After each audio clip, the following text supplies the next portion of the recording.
Hey,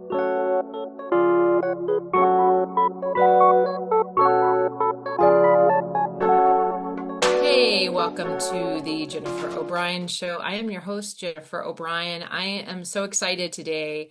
I have a dear friend and chiropractor coming on the show. This is Dr. John D'Ambrosio. And anyway, I got to meet John probably about a year ago and maybe a little over a year. And we just met through a networking group and got to become friends. And I've actually seen him as a chiropractor, very talented, gifted. And he has just written a book called Fasting That Works.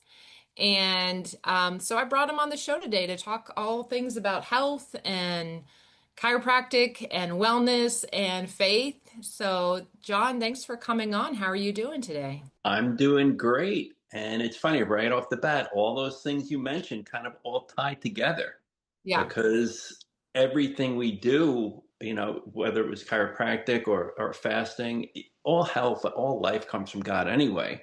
yeah. So we're not doing anything. We're just kind of conduits and allowing what God already put in our bodies to do. And we just kind of help it along. Absolutely. So I have to ask, you've been a chiropractor for over 30 plus years. Yes. When did you know that you were going to take a career in this wellness industry? This was really a long time ago. When I was younger, I was still in middle school. My sister was born. She was not planned, so there's a pretty big gap. So, being I'm the oldest of four. Oh, wow. We kind of helped parent my sister. As she was growing up, we helped take care of her. We'd walk around with her and rock her, and stuff that normal, I would think probably eighth graders are not doing because kids are usually clustered together closer. So it was sort of a different relationship we had, and it wasn't like we were parents, but you really, as caretakers, it just kind of develops this bond. And when my Mhm. sister was around 3 or 4 years old, she started getting these really bad skin rashes and breathing issues. And Mhm. my mom started to, of course, as a parent would do, panic, what's going on, took her to the pediatrician. They did tests, they couldn't figure out what was happening. So at the time, my mom was going to a chiropractor and she had back pain. So Mhm. he noticed that she was under a lot of stress. So he said, Sue, what's going on? You seem like you're really stressed. This isn't your normal patterns. So she said, Mhm. well, my daughter, and she explained the situation. And he said to her, well, why don't you bring her in and we'll see if there's any interference in the nervous system. And if there is, we'll clear it and we'll see what happens. And this could end up going longer, but that sparked a memory my mom had forgotten. When she was young, her mother and father, they came over directly from Italy. So Mhm. when my mom was little, she had asthma. And when you had asthma way back then, you were Mhm. carted off to the hospital. You spent a few days under the oxygen tent. And as a Mhm. child, that was very traumatic for my mom. And she would Right. try to hide her wheezing. And my grandmother's accent, Susie, are you wheezing? And mom, no, mom, I'm good. Mhm. So then she'd drag her off to the hospital. So one time while she was doing that, my mom's kicking and screaming. One of the neighbors came out and said, what's going on? So she explained, she said, why don't you take her to my chiropractor? So my grandmother, she did. And within a month, my mom's asthma was gone. But my mom had totally forgotten about that memory until the chiropractor said it to her. And she remembered. So she brought her daughter, my sister, in.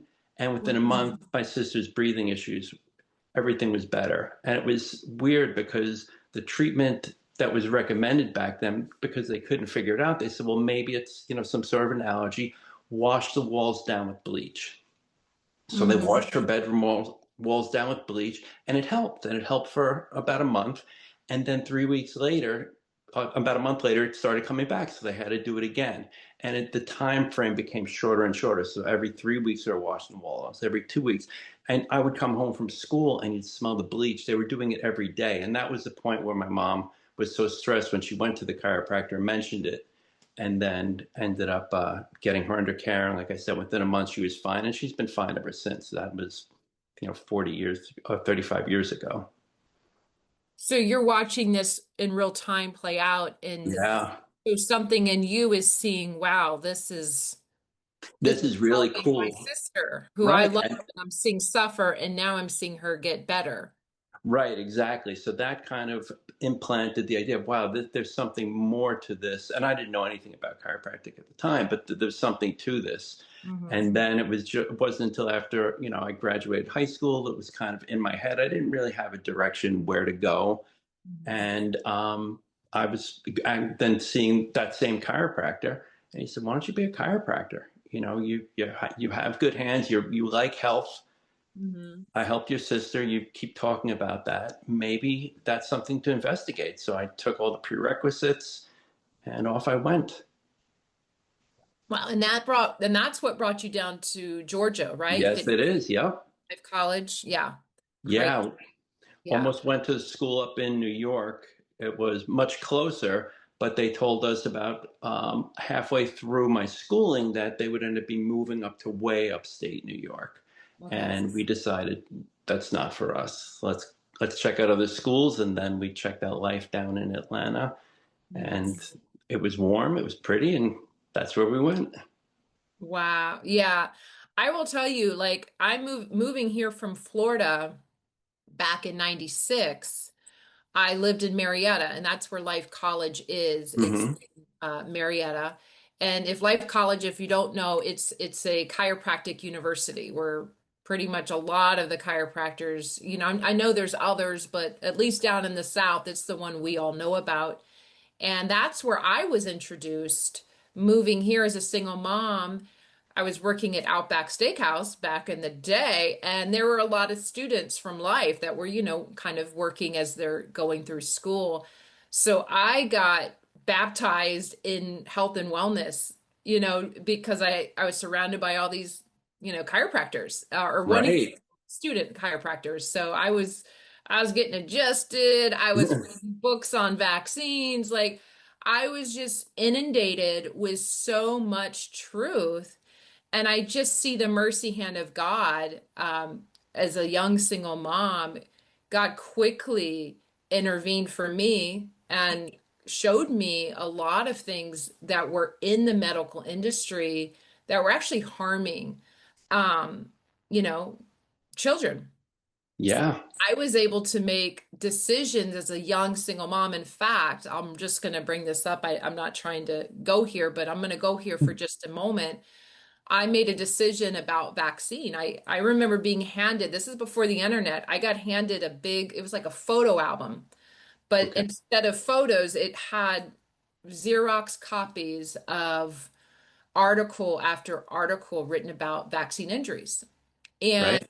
just blew my mind. And because I'm a highly sensitive soul, I I cut ties right there. I mean, I'd already vaccinated my daughter up to 6 months at that point. And after reading that, I was like, I can't, like, I'm done. Like, so it actually caused a lot of tension because at that point I was living with my mom and a friend of hers. We kind of lived as roommates in his house, all Okay. paid rent, and my mom was going to kick me out of that house because of my decision, saying I was being careless and reckless as a young single mother to not do that to my daughter. So I mean, this is what, 29 years ago. Um, Right. Not much has changed when it comes to that controversial topic of vaccinations. But man, I'm forever grateful that God just showed me so much. And that was me. I had just kind of started my faith journey as a young single mom. And I am forever grateful for those that took the time to share information. And I've not looked back since. I've been a big That's fan great. of wellness and nature and God's way. And so anyway, I didn't mean to divert there, but No, I think that's great because that's so important. And I think that's a big shift for a lot of people because you feel like, as a mom, you felt that pressure. And I'm sure even though you read the studies, you're like, oh my gosh, but what if, what if? And then you had these people kind of attacking you. But once that lens is shifted, it's kind of hard to go back because you look at everything not just blindly, you're discerning. And God gives you this discernment, and then you actually look at the studies and you look at the side effects, and then you weigh out the is this something I want to do or not? And you Yes. shouldn't be forced to do something that Yes. could have harm. Yeah, absolutely. And and I always think like I've watched so many people wake up in the last 5 years to a lot of stuff. But even over the years, that was always my conviction. If friends or family asked me, I would share. Was never something I pushed on people or judged them for how they were going to do it. And there was always the question, what if XYZ happens to your child? Hmm. Then what? And it was something I had to say.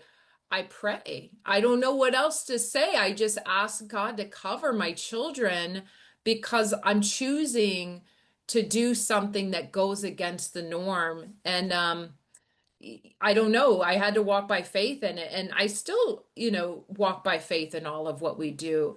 I guess I would ask, so like, was that an environment you grew up in? Was there a shift when you come and you start being a student of chiropractic that you really start delving in, and now what didn't seem to be controversial, now you're going to have pushback? Did you ever have any resistance within your own family when it came to how you were choosing to Oh, move of forward? course, because again, most people, you don't even think about it. I mean, you're around society that follows the medical model, and you just put total trust in that. It's not something you even think about. It's like, oh, my kid has a fever, let me take him to the doctor and get an antibiotic. Not, hey, maybe that fever has a purpose. Yeah. um, and it's sad because you look at, and we'll go to a total different direction, but the same thing. You look at, say, cancer, and some Mhm. people say, you have to get chemo, you have to take these routes, and if you go that route and you die anyway, well, the cancer was just too tough. If you decide not to go that route and you go a holistic route and you die anyway, you die because you didn't go the mainstream route. And it's never, it's always focused, the blame is always focused on the individual not doing the right thing if they go the natural route. But then there's no blame on, oh, the chemo killed them, or, their Wow. system was so beat down by radiation that they ended up dying of something else. And I'm not saying people need to go one way or another. You need to do your own research, but I'm just saying the way things are framed, it's sad. Just like with vaccines, someone could die of a vaccine injury. That's unfortunate. Someone could die because they were not vaccinated for something. Well, you were negligent. Well, Great point. I never thought of it, especially the cancer route, because ironically, I love my mom to pieces. She died of lung cancer. Now, she was a smoker and, had many years of smoking, but once we found out she had cancer, I mean, she was terminal. They really should never have treated her, but she chose that route. And as an adult, I wanted her to go natural. At that point, I knew enough, but you can't make another adult choose what you would want. And right. You I can know she, educate, and that's it. she ain't complaining now because she's on the other side of all this, but it's true. I never thought about that when you do hear about people going the natural route, and let's just say it just their time card was up, man. It's punch, Yeah, go, get out of here, that it is blamed on that individual for not taking the route of the medical, and it's a sad reality, but um yeah, there is a lot of, still to this day, if not more, right, controversy when it comes to um what how we decide to treat our bodies, whether we do it hmm, in the mainstream medical way or we take alternatives. Um, I would ask this question as a chiropractor, and I know you've done a lot of research. You spend a lot of time even, just researching things and seeing. Have there ever been times where you, knowing everything natural, still have chosen possibly a medical route for things? And and if the answer is yes, what was that like? Or when do you think that there is a time and place? Because I think there is a time and place for all of it. So I'd like to hear. absolutely. Yeah. So, and there were a few times. One was, I had a lipoma on my back, And I knew it was there as a kid. It was very small. It was the size of a marble. And, Yes. back then, surgery wasn't a big deal, but they said, well, it's under the lat muscle. It's going to be more of a major surgery. So you're better off just letting it go. There's no harm to it. So I Mhm. did. I let it go. And over the years, it slowly grew and it got bigger and bigger. It got to the point where it was the size of a cantaloupe. I mean, it Mhm. wasn't this cantaloupe sitting on top of my skin, but there was half the cantaloupe there and half the cantaloupe underneath. And I'm like, all right, people would see me in a t-shirt and they'd see this lump. And it didn't bother me because it was not, but I felt it lying down. And I had tried all the natural things, put castor oil on it, put different things on it, and it just didn't help. So Yes. I went and I said, what's going on with this? I understand it's under the lat muscle and it's going to be a complicated surgery. And they looked at it, they said, actually, it's not. I don't know who told you that. And that was, dermatologist years ago. They said, it's a little more complicated now because it's so big, but it should be a fairly in and out surgery. So I did. I Yes. went the surgical route. I had it taken out. I have a picture of this giant, big ball of fat in a Yeah. in a cup. But I did. I tried all of the natural routes, the nutrition and the salves and things, and it didn't do anything. So Yeah. I went that route. When I had torn my bicep, same thing. I torn the bicep. I could still use my hand. Everything was fine, but I didn't want this detached bicep. I could function that way. But for Mhm. me, it was a vanity thing. And, I use my hands. I wanted to have full function. So I did. I had it reattached. The surgery itself ended up being kind of a nightmare. They ended up paralyzing my hand. Um, they did not know when or if any feeling would come back, if movement would come back, how long it would take if it did. Thank God. And, within 4 months, I was able to slightly see a twitch in my thumb. By a year, I had full function, and now everything's fine again. But I did do a lot of work, and all of that was, chiropractic. I did do, some lasers and things like that because I really wanted to do everything I could while that nerve was trying to heal to kind of help it along. So that's where the medical route was great to reattach, but then there ended up being something that was unexpected and unpleasant and could have ended up being really bad, but I learned a lot from it. Isn't that funny? It's like not funny, but how challenging. Here you are, your field is a chiropractor. You need your hands, right? Hmm. And you're going now through a season where you don't aren't able to use the very thing that you need in your practice. Yeah. I'd love to hear, like, if you don't mind touching a little bit on what that was like for you going through something like that, maybe Yeah. realizing I may never use my hands like I used to again. Like how did God walk you through that? I'd love to hear that. Yeah. So when I actually tore the bicep, I mean, it was definitely cosmetic. You could see it, but again, it did not affect the function at all. I never stopped practicing. There's a very short window, they say, if you tear it before it shrivels up enough where they can't attach it. So I had a 3 week window. So I set the surgery and I just continued to practice because I could use that. Yes. Once the hand was paralyzed, again, I came back. I never missed a day of practice. I ended up having to use one hand. I had to modify techniques, but then I had to get a special table, drop table, to be able to do work that I normally did manually. I had to learn how to use instruments all with my left hand because I was right-handed. The right hand was the one that was paralyzed. And I did all the things I needed to do, but it was odd. I never had the fear that it was not going to come back. I mean, I knew I had to do everything possible, but I just had that peace like it's going to come back. It's going to Hmm. be back where I want it to be. And I think it was definitely a faith in God that, this was something that happened for a reason, but I was going to be okay. So I never really had that pure panic, like, oh my gosh, I'm never going to use this hand again. When in reality, that could have happened, but it really wasn't something that crossed my mind. So the pivot you made using and bringing all the instruments, how, because I know I've seen you as a chiropractor and you still keep and how Mm-hmm. did that kind of shift your practice? Yeah, so that was interesting because again, I was just pure flat bench.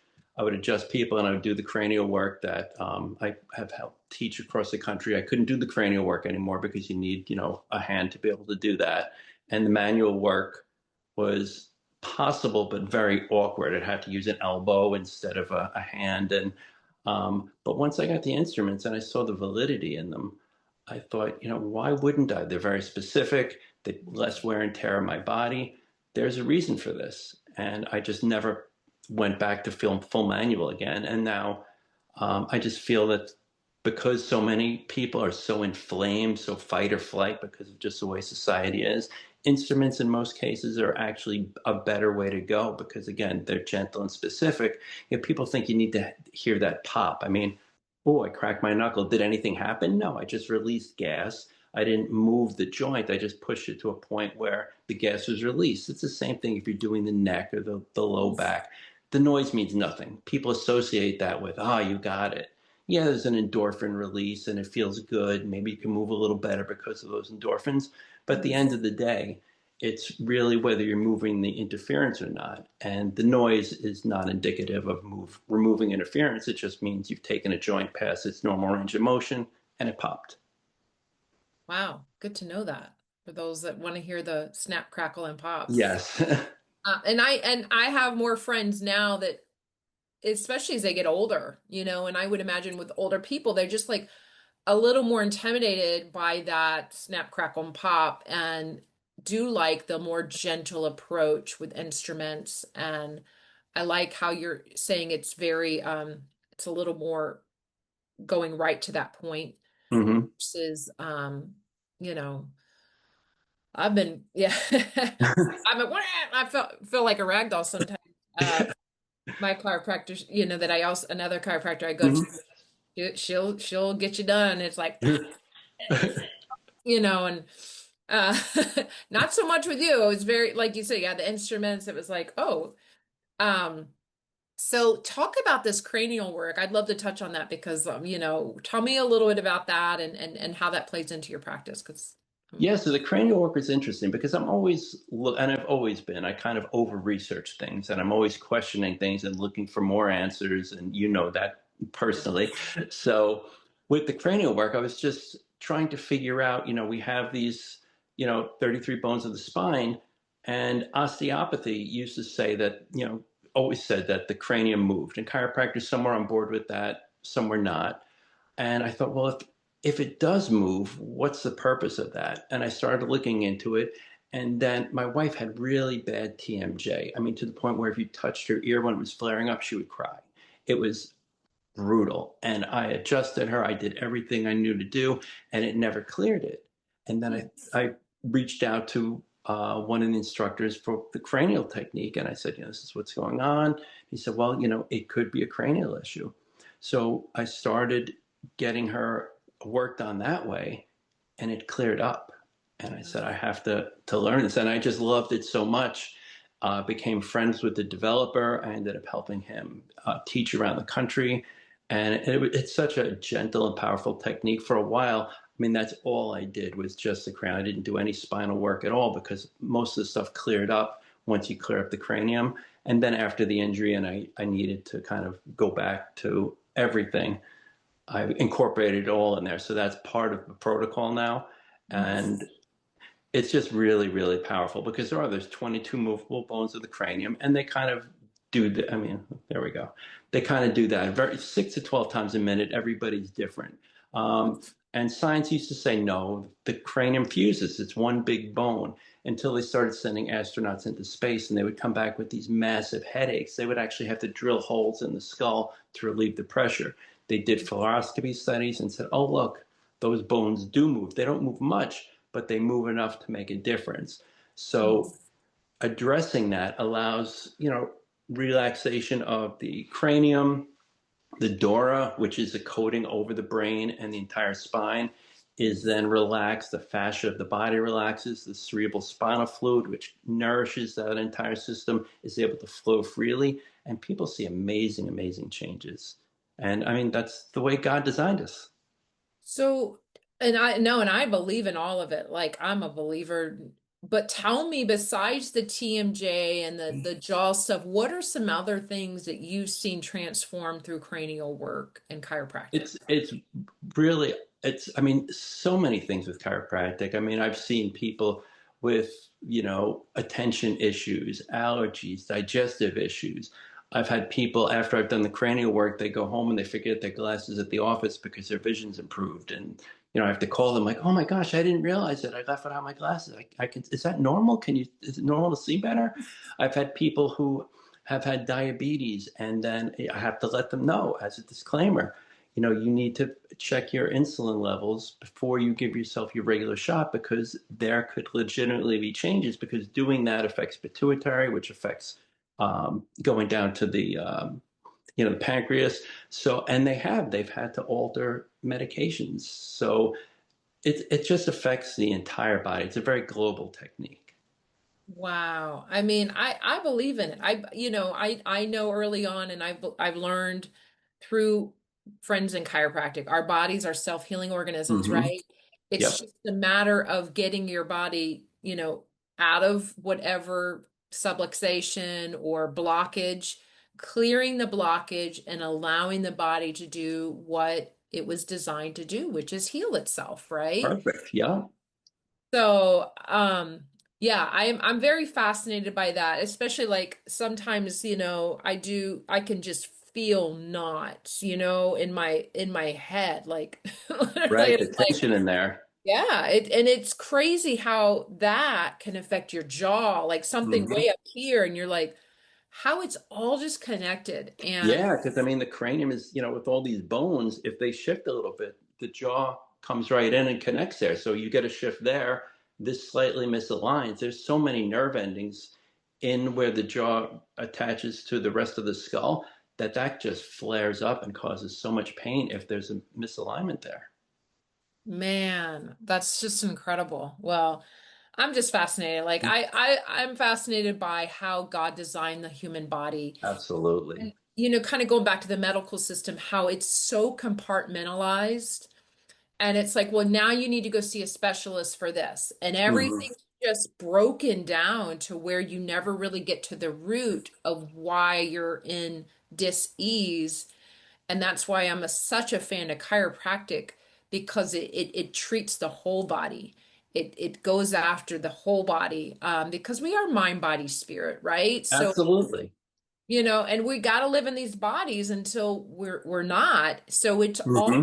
affected. So, and I will get into the book too. But tell Yeah. me, because I know you are a man of faith, how does the mind, body, spirit connection come into play as you are helping people to heal, maybe on more of a physical level?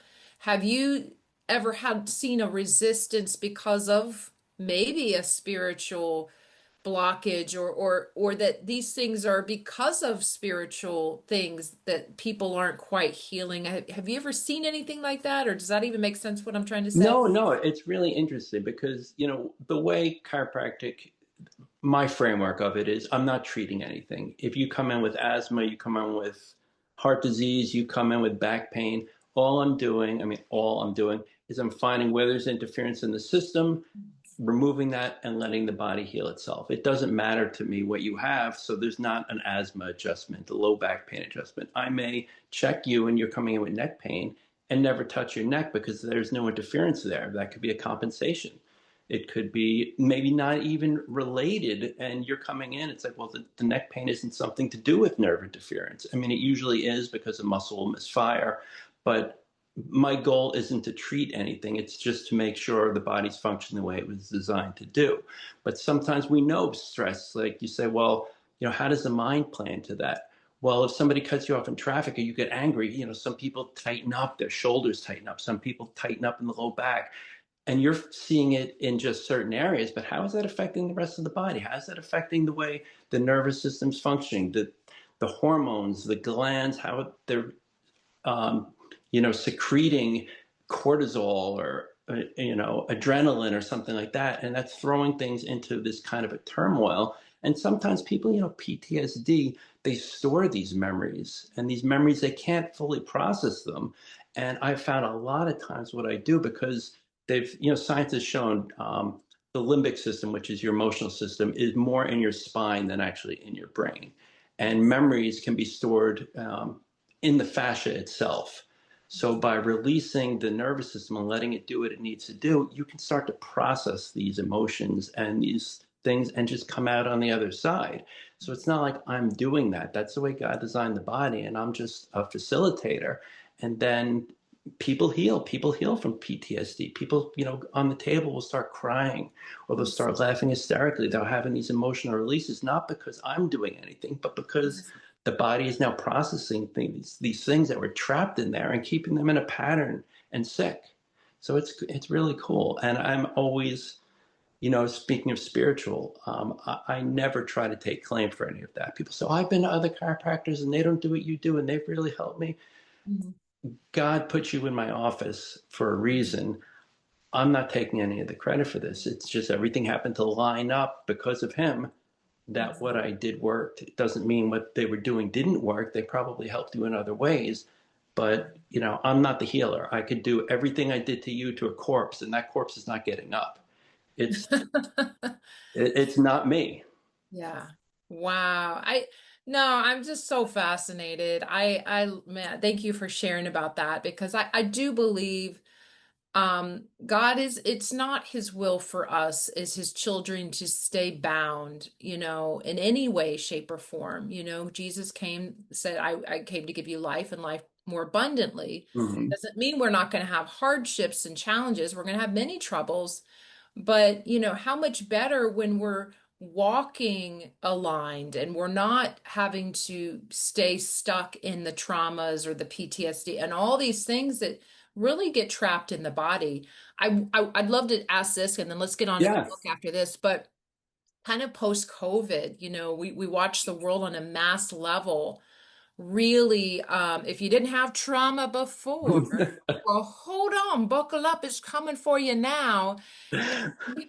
Right? Like, did you see a shift in people after going through kind of uh, I don't know, a collective kind of trauma that we all went through as the world? And now, was there a shift in anything that you noticed post-COVID?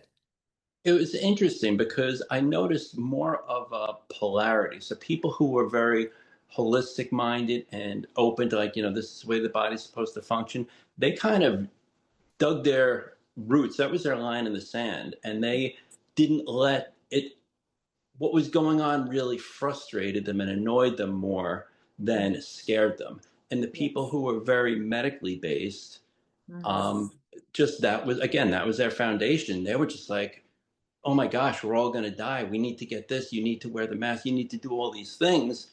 And it just caused more of a division. And I don't think children obviously were affected differently. Elderly who were not able to, go out and socialize. I saw people aging very quickly when that was taken away from them.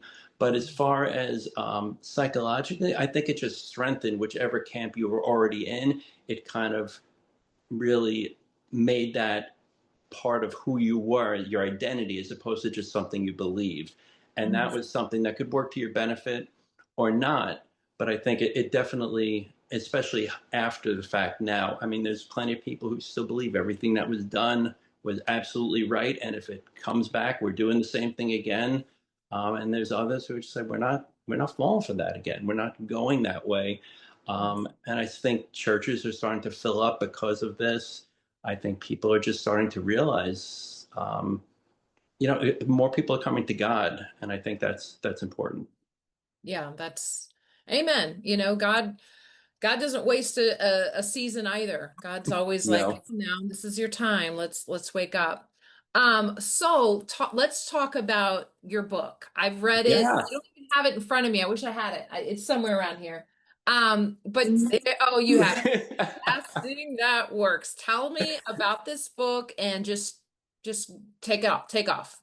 I'll be Yeah. quiet. So I've always been to health and fitness, and a lot of early on, I was picked on. We moved from Brooklyn to New Jersey, so from about third grade up until like 11th grade, I was picked on pretty regularly until I started getting stronger, and it really showed around 11th grade or so. So that kind of stopped to a degree. So a lot of my identity was in how I looked, Mm-hmm. and that's not healthy. That's not the way we're designed to be. That's a psychological issue. But I own it. That was really important to me because, again, it got me out of a tough spot. So the way I look has always been important as far as exercise, as far as body fat.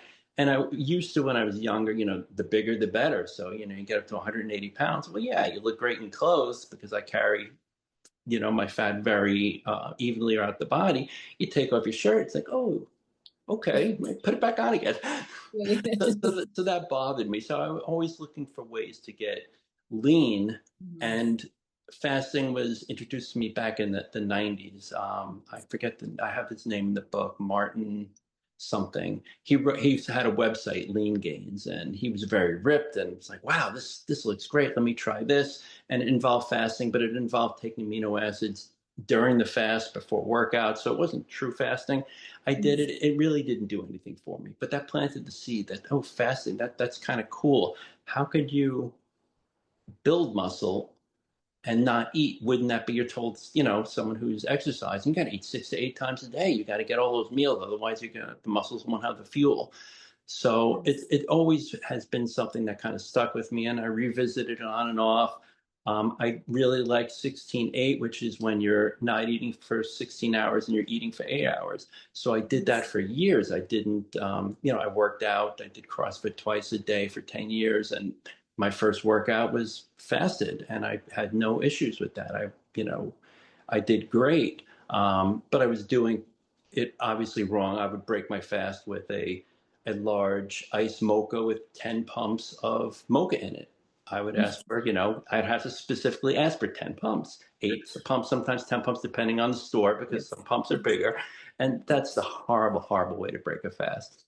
But I just kind of, like, again, it always was something that just kind of sat with me. And then at one point, we're going to be going onto a pontoon, and you could usually get away with wearing a shirt, and it's not a big deal. But I knew we are going to be jumping in the lake, so I'm like, all right, I'm going to be taking my shirt off, not that big a deal. So as I was getting into my bathing suit, I looked in the mirror and I said, I'm not really where I want to be. So I started looking into fasting deeper, and then I started finding people like Dr. Jason Fung, Dr. Mindy Peltz, and looking into the research they're doing. And it's like, wow, there's so much great information out there, but it's all over the place, and it's so hard. I mean, I have the medical background, so I can understand what's going on. I can put the pieces together, but for the average person, they're going to have to spend hours watching videos, and then, well, this person explains it kind of hard. I don't understand it. Let me look at this person. Well, how does that translate over? So I said, let me just put something together just for fun, because I did it and it worked, and I looked great. I felt great. I said, let me just share this. And this wasn't really meant to be anything but more than, let me write a book. I'm just Yes. going to sit down and do it because I enjoy writing and I've never done it before. And I have all this information that's really great. And I just want to do it in a conversational tone. Like, you're sitting there with me and we're having a conversation about fasting. So I did it, and I named it Want to Lose Weight Fast, um, question mark, and then Want to Lose Weight Fast, semicolon, or want to lose weight, semicolon, fast, question mark. It's all in the Okay. semicolon. So that was Yeah. the first edition of the book. So I put it out there, and I thought, I'm glad I did it, but I got such feedback on it. And people were saying, this is great. And they started asking questions. One of the biggest questions I got was, you know, what do I do? I've lost the weight. I'm at my goal weight. Do I keep fasting? What do I do now? I don't know what to do. And I thought, wow, holy mackerel, this is really powerful stuff. So I ended up renaming the book, making it look a little nicer. Um, Answered most of the common questions throughout the chapters, added a separate chapter just for that. What do I do now that I've reached my goal weight? Mm-hmm. And it just kind of took off. People are just, they like it. People who follow the people that I follow said, I've tried following them and I just can't understand them. A lot of it Yes. just gets over my head. And you explain it in such an easy way that I'm able to do this. And people, Yes. I'm getting constant messages, I've lost 20 pounds, my cholesterol's dropped. Thank you so much. And this wasn't direction I planned on going. Um, I'm starting to coach people now because some people are just like, can you just walk me through, Yes. and I understand that. I'm very intensive person. When I'm learning a new technique or something, I'm constantly, if I can get hold of a top instructor or the developer, I'm just hammering them with questions and questions because I don't want to mess up. I want to do the best I can. So I get people want that too. So they're saying, can you walk me through? So I ended up with a coaching program. It's just 1 month long, but it's with me. It's not with anybody else. And I walk them through. The first call's an hour. The following 3 calls are half an hour. And we go through, okay, where could you be stuck? What could you be doing wrong? Okay, modify Yes. this. And people love it, but it just turned into something. And I think God just kind of directed me in this direction. Because again, this wasn't something I would have done on my own. It was not even a thought. I always liked writing. I thought I read a fiction book at some point to write something and Yeah. make it so it's not dry. It's Yeah. not super No, easy. I when I read it, it was like I was sitting down, like what we're doing right now. We're just having a conversation. And I love that. I love when writers write very conversationally because as a reader, it's easier to kind of follow versus Hmm.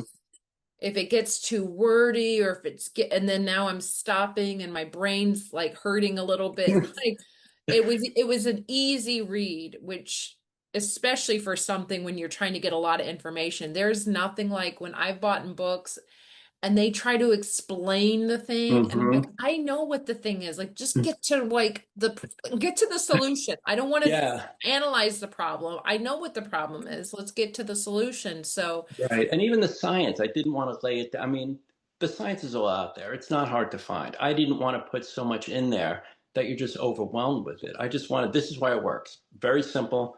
This is how you do it and why you should. yeah. It's No, just, and I appreciated that, and I think that and I know, and I have fasted more. Mine's always been for more spiritual hmm. purposes, and it just and I those are some of my best days. It's just, I feel more energy. God's even shown me you can work out and do this. Like it doesn't have to be this big disruptive thing where I think in another season, maybe with my lower energy, or maybe if I wasn't as healthy, there's no way I would have been able to complete a workout and fast. Like Right. those were not even an option. But, as I'm getting older, I'm healing in different areas. I have noticed that I'm able to do my whole regular day. In fact, sometimes I don't know. And you kind of alluded to this in the book. I mean, you feel pretty good. There's an energy. Yeah. It is like, wait, where is this coming from? Because this doesn't make sense to me.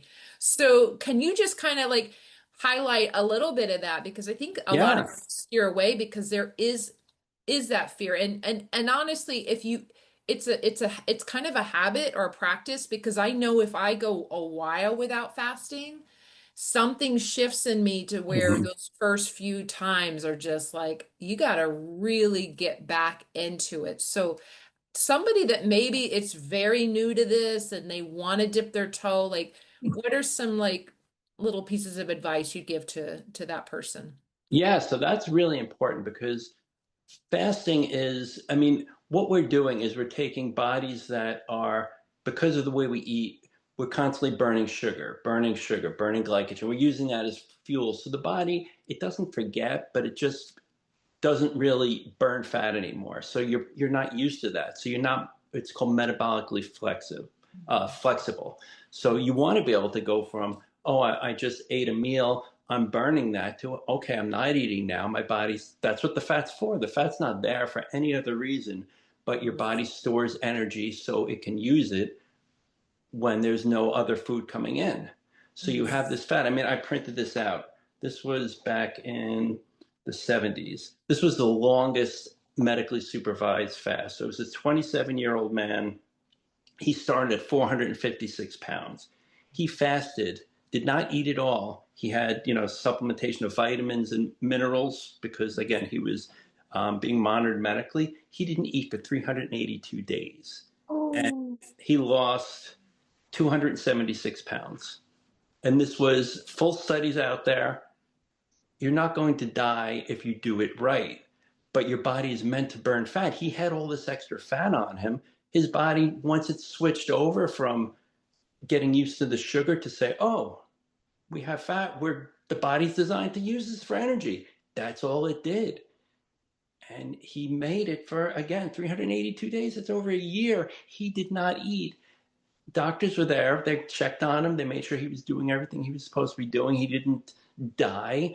He he came out of this better than he started. And I mean, it's like, and I don't recommend anybody say, "Oh, well, let me just stop eating."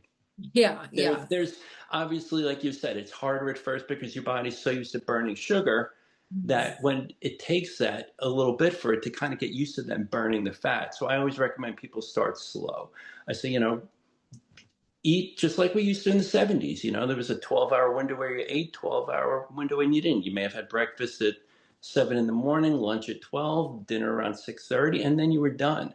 Just do 3 meals a day, no snacking, just 3 regular meals a day within a 12-hour window. You start getting good at that. Go to, okay, now I'm going to go 14 hours where I'm not eating, 10 hours where I'm eating. Maybe cut it down to 2 meals. Maybe keep it at three, but then when you go 16/8, you cut it down to two, and you're not saying, "Oh, I'm only eating 2 meals, I'm going to eat twice as much." No, you're just those 2 meals of what you would normally eat in those 2 meals. So you're taking in less calories. There's less insulin spikes because you're not constantly eating, and the body shifts over to burning all that stored fat. Again, people have this fat, and it's like, oh, I can't lose it. Well, you can't lose it because you keep blocking your body from burning it every time you eat something that spikes insulin. If you're not eating, your body's it needs energy. What is it going to do? Well, it's going to burn that fat. That's why it's there. Wow. I mean, yeah, so okay, so basically you're kind of coaching someone, wean yourself into this window Hmm. of time. Right. And at what point, because as someone who fasts, sometimes it's just better once I know I'm doing it, like not to I don't want, I just want to get it, I'm just in it, like, so once they kind of are ready to take the plunge to say, look, I'm getting serious. I want to Hmm. lose this weight. I want to, or for whatever reasons, um, now and I know this is part of your coaching program too. I don't want you to Yeah. No, give it's away okay. the whole package, but when does somebody know, hey, I'm ready to just jump in and I'm gonna just do this? What would you recommend and how would that look? Because I know your book kind of breaks it down a little bit. What would you recommend once they feel confident and like I'm able to do this and I want to now get those results?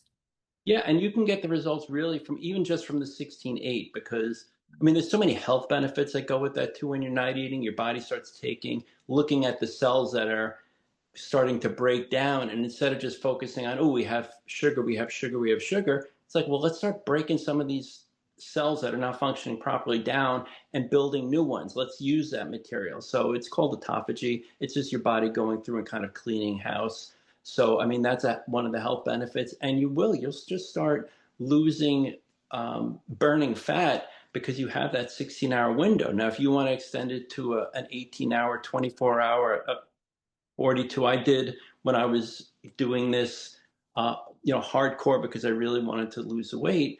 I was focusing on, I did two 42-hour windows a week. So I would eat dinner on Sunday. I wouldn't eat again until Tuesday at lunch. I would go through Tuesday lunch and dinner, and then Wednesday I would eat, and then I wouldn't eat again Wednesday dinner until Friday morning or Friday lunch. I was fine with that. I worked up to it though. So you can experiment. If you're saying, "Well, I'm ready to do this," and you hit 24 hours and you're taking in the electrolytes and you're doing what you're supposed to do, and it's like, I just don't. Then break it. There's no harm in that. It's not, this isn't, do or die. You did 24 hours, great. Maybe you'll never do more than 24 hours. That is plenty. Just make it work. Do this. I mean, I recommend most people, if you can, do at least 16/8 most of the time. You may have, oh, it's a weekend, we're going out to a party, so I'm not going to fast today. That's okay. You also don't want your body to get used to certain patterns. So if you're doing 16/8 every single day and you're doing those same 16/8 window, your body adapts to that. So you could shift the window instead of, I'm not going to have breakfast today, I'm going to eat at 2. Maybe you have breakfast and you finish eating at 4 or something like that. So, but To the, keep your metabolism from yeah, fluctuating kind of. exactly. And this is one of the things, and I've made a ton of videos on it because and I'm probably beating a dead horse, but so many people who fast miss this important thing. So you're going to lose weight initially, and people say, "Oh my gosh, I fasted and I lost 10 pounds in the first, whatever time period." A lot of that's going to be water, just because you're losing water. It doesn't mean you're not burning fat, but you carbohydrate, carb, hydrate, water. It holds Yes. water. So as you're losing the carbs, you're burning it. You're losing this water. That's normal. So it's not like, oh my gosh, fasting stopped. I'm only losing a pound a week now. No, you just lost a lot of water initially, which is good because it shows you're burning off your carbs. But if during your eating windows you're not getting enough protein, which I recommend, and Dr. Gabrielle Lyon, she's big into muscle centric health, she also Mhm. recommends about 1 gram of protein for 1 pound of desired body weight. So if you're 200 pounds and you want to be 150, you get 150 pounds a day. If you're fasting though, and you say, well, I'm not going to eat on Tuesday, the way I do it is I say, okay, so now you're only getting 6 days that you're eating instead of 7. So I take the 7 times the 150, divide by 6. That way you have, so maybe you're having 165, I can't do the math in my head, but grams of protein a day, because protein is important so you're not burning the muscle. The other thing that's important, and it's kind of a non negotiable in my eyes, is resistance training. And you only need to do it twice a week. But that doesn't mean, hey, I'm going for a run, or hey, I'm going to boot camp. No, this is resistance training, pushing your muscles to actually exhaustion. And it can be very brief. I'm in the gym 20 minutes, 3 times a week.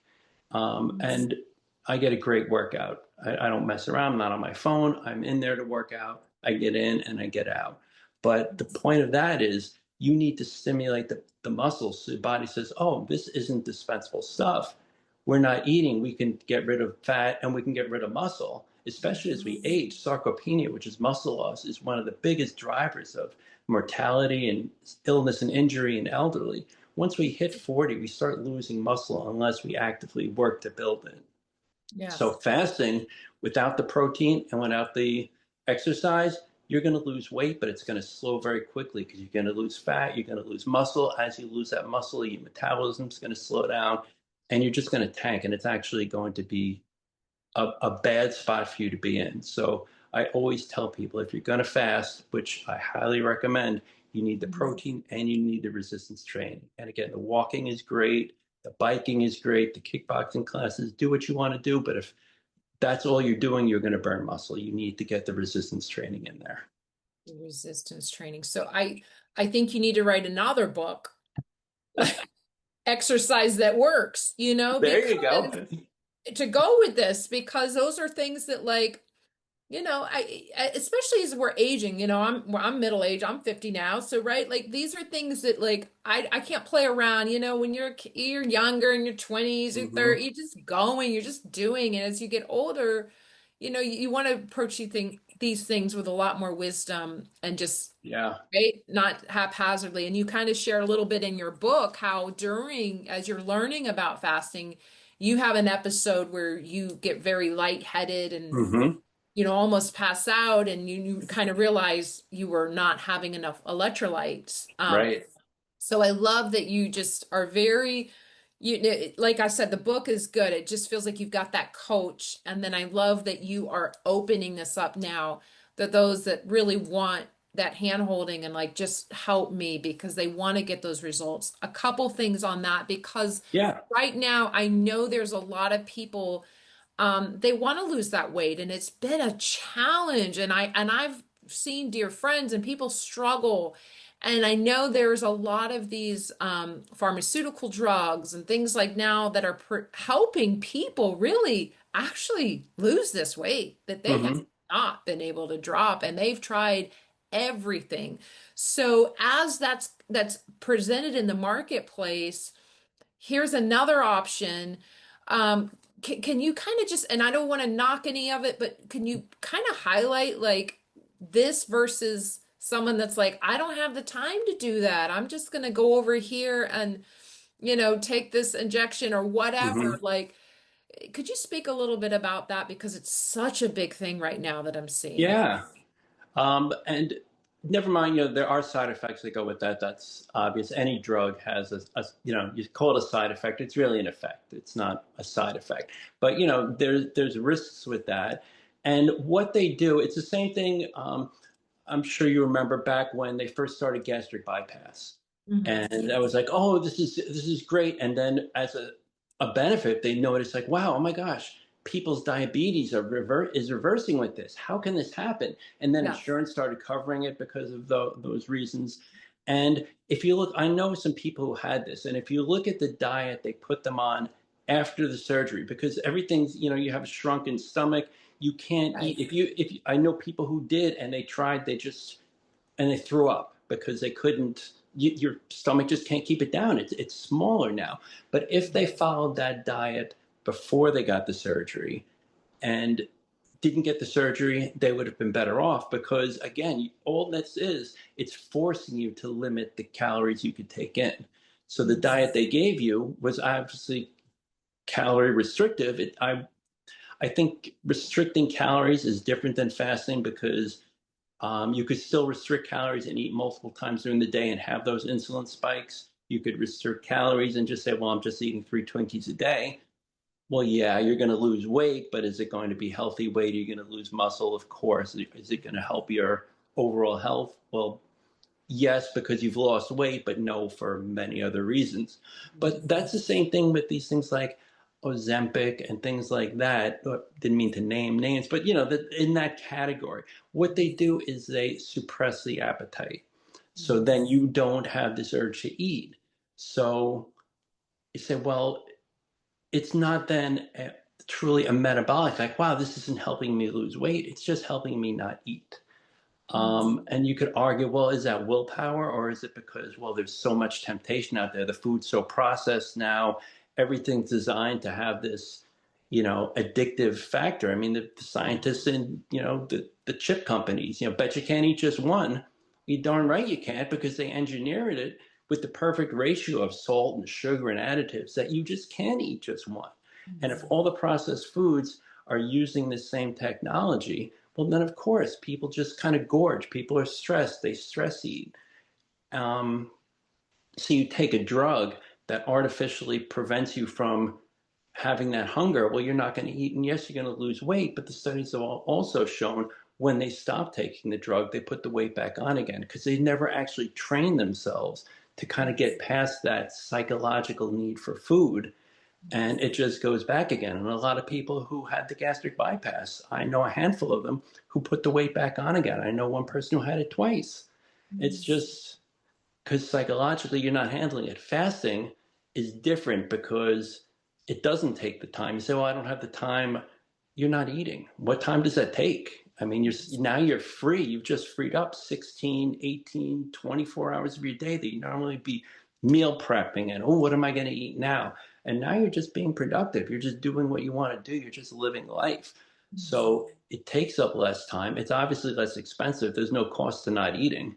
If you're going to get these drugs, well, maybe they're covered, maybe they're not. But again, that's expense. Not eating will save you money. And again, because you're changing your metabolism and the way your body deals with food, that automatically then kind of transfers over to, well, now I don't need the food, and it's I don't have this drive anymore because the hormones have shifted. So you're not artificially doing anything. You're doing it organically the way God created the body. So it's a much healthier way to go. I mean, anybody who's going to fast, obviously, speak to your medical doctor first, da da da. But you know, just like with anything. Mhm. But again, it's just I think we're constantly looking for shortcuts. And yes, those people who benefited say, oh, I finally lost the weight with Ozempic, or I finally lost the weight with the gastric bypass. All that did again is it just bypassed your hunger drive. Mhm. So it wasn't like somebody was forcing you to eat. You just wanted to eat. And you Mhm. just didn't have and I hate to use willpower, but we need to name it something, to not eat. And then Mhm. these drugs or the surgery kind of gave that to you, but it was temporary because it was never learned. Yeah, that's a good way to put it. And I hope that this book can get in the hands of those that are really wanting, because you're right. Like I know other diseases, when you are, the diabetes, things like that are going away, or diseases that can be reversing because that weight is unhealthy. But like you said, either they're going to have to be on these drugs for the remainder, or, figuring out ways to kind of come along and monitor that on your own. And I love that you've written a book that can help those, because it's a problem. And I hate that in our country, food is not really food, right? Yeah. It's so engineered, and it's so addictive, right? It's more addictive than some of the other drugs, and Yeah. I mean, like it's even we talked about chips. I mean, you could sit there and just eat bags of chips. If someone put a steak in front of you, you've eaten. And once you're done, you're done. If someone says, "Hey, I got another fillet," you're like, "Oh gosh, no." It's like, "Hey, I got cheese doodles now. You finish those chips?" Like, "Oh, I'll have a few." I yeah, mean, you just can't. The body is being tricked. yeah.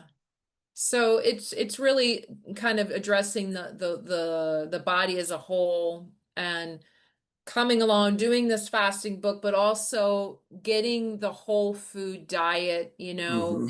and getting your body the right nutrition versus the snacks, the fast food, eating out, all these, places we can indulge, but honestly, it's just not helping our bodies, function the way Right. they're supposed to.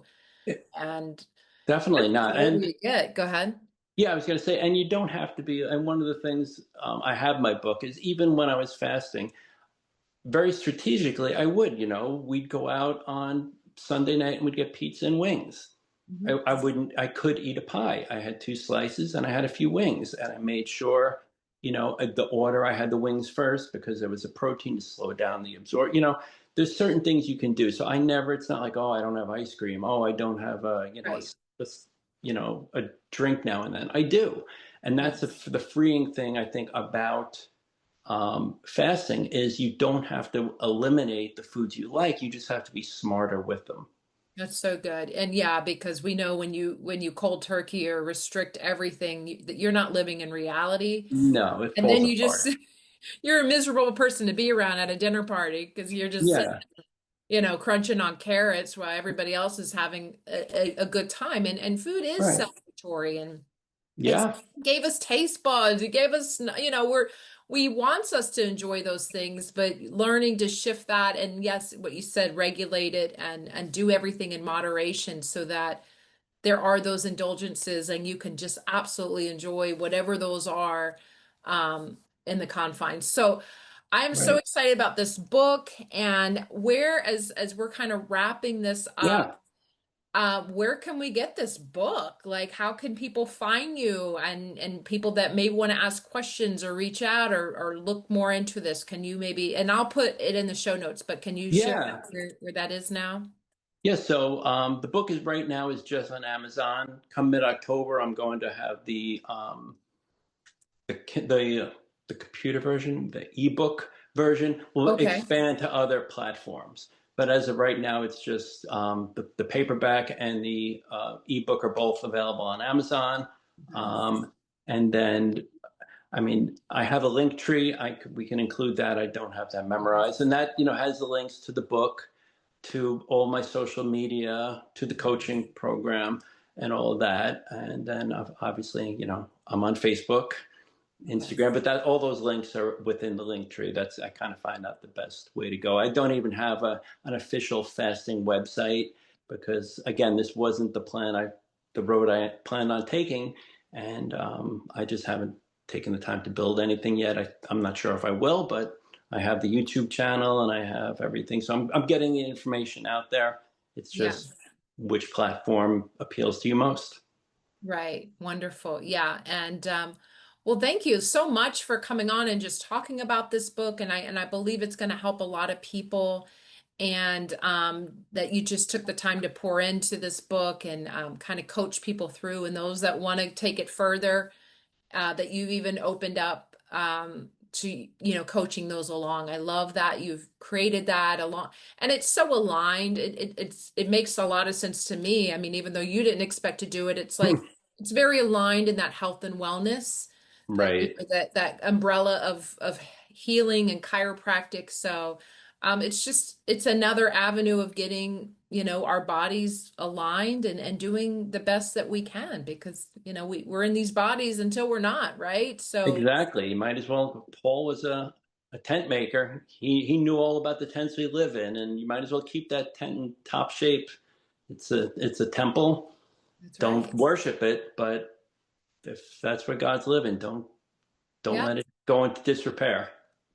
It's so good. And yeah, and we want to feel as good as long as we can. Like, right? Who Yeah. wants to, I don't want to age the American way. Trust me, Yeah. nobody wants that, and it definitely have to be intentional and make those choices now. We are our choices, right? And our decisions Yeah. And each certain day. things you can't go back.